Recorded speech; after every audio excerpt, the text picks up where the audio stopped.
Hi, my name's Ron, and I'm making this video to touch on a subject matter that I think anybody who owns a bicycle, especially a RAD, worries about, and that's theft. You know, everybody knows that there is no way to prevent the theft of your bike other than sleeping with it perhaps, or bringing it in the house. The best you can do is to get an edge on the thief by being notified when somebody's messing with your bike or tampering with it. Well, there's quite a few motion alarms available on Amazon and eBay that are okay by themselves, but unfortunately they're easy to overcome because if you put them in a bag, somebody can take the bag and throw it aside.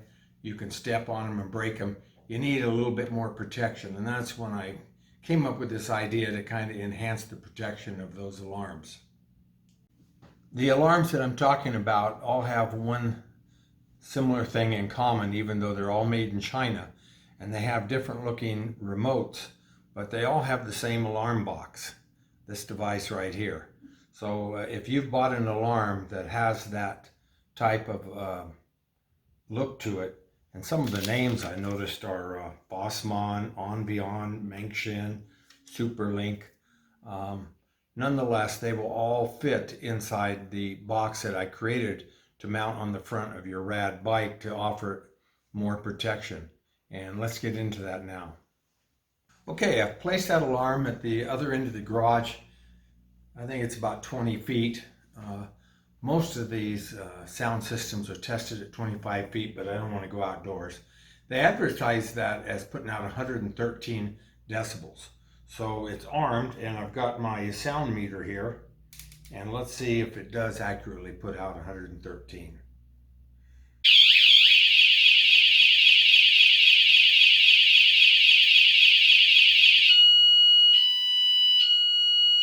Okay. I'm showing 93. Okay, I did a test, and even though the alarm system advertises 113 decibels on the Amazon site, it's probably, of course, at sea level. Air's a little more dense there, but 93 is all I could get here. Then when I put it in this enclosure, and let me get the enclosure and show you. I put it in this metal enclosure here and tested it, and it dropped 5 decibels. The highest I got was 87 dB at about 20 feet. So let me touch on this and show you how it's installed. All right, this is the box here, and it's a die-cast metal box, and it simply mounts through these holes here onto the front of your RAD bike. You'll see 4 holes on the front of your bike. If you've got a rack on there, of course, this is not going to work. This is just for the bikes that don't have a rack or anything that needs to occupy those holes. But it mounts on there, and then the cover mounts on top of it. And then you'll have 4 security screws that require a special wrench to get them out. And I'll include those with the alarm box. So let's go ahead and install this, and I'll show you how it works. Okay, I've got the box here. I've got 2 of the 4 screws that come with the bike, and even though I've drilled 4 holes, you really don't need to. It's overkill.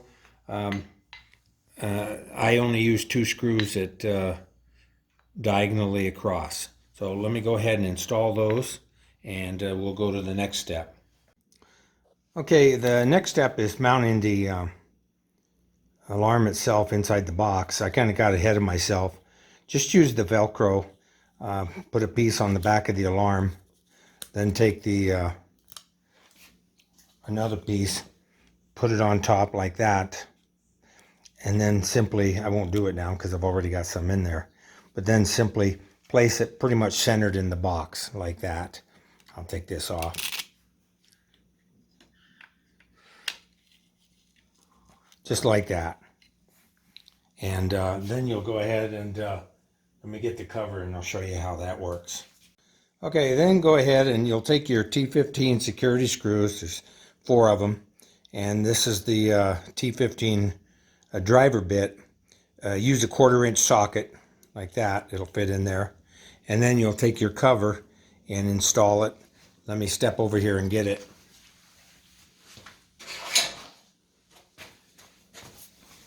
Here we go. And just put your cover on. Like that. Start one of your security screws. Like that. And then use your wrench to tighten it up.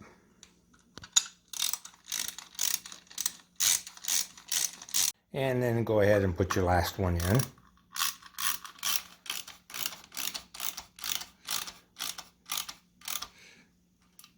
And there you go.